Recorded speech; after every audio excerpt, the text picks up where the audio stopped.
found here is some gallium aperine, or aperine. Excuse the way I say it, I am self-taught, so I've not heard people say it, I've only read it. But it's also known as sticky weed or cleavers. There's millions of different actual names for it, like goosegrass, various other names. And it makes a rather nice cup of tea or coffee, depending on how, well, it's actually a member of the coffee family. So I'd say it's a coffee, but a lot of people say it's a cup of tea. But you roast its little balls, yep, and then you grind them up and have a coffee. So, should we try it? Okay, about 5 minutes of picking, and we've got enough probably for about a cup. Might be a little bit less, a little bit more, I'm not entirely sure, to be honest. So let's get this over the fire and roast them. That's our next job.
Okay, so they're done and the stick's a bit on fire.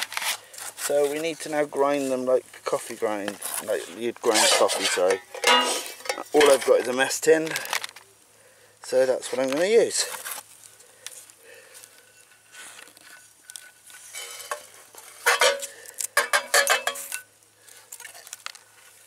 There you go. Right, all I've got to crush this down is the end of my knife. I'm going to have to use that.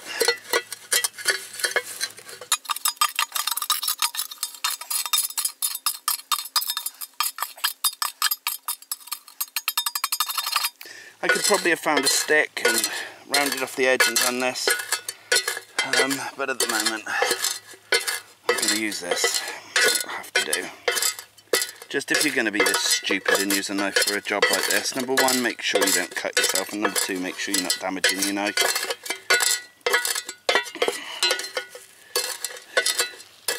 Sometimes the process I use is right, but the outcome is wrong, and sometimes the process I use is wrong, but the outcome is right. So just decide for yourself how to do it.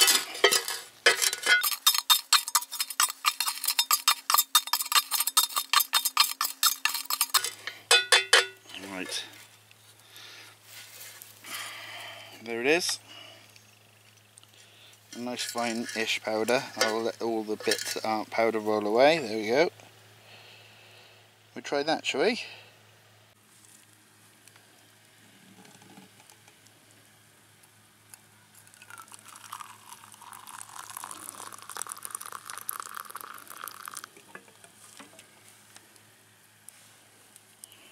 Right, I'll smell it first.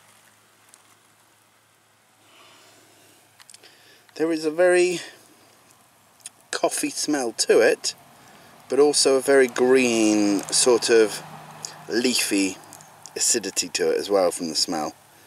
I'll try some in a sec.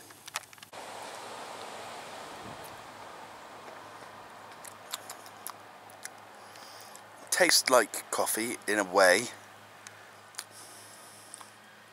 Almost like the coffee was picked early and then roasted. And it's full of bits, which I could have got rid of had I strained it, but I couldn't be bothered. If I had to, that would be drinkable, but I don't think I'd choose it. I don't think I'd be able to substitute coffee for it. Much the same as the dandelion coffee, which I made, which is here, if you want to watch it. It tastes okay, but it's no substitute.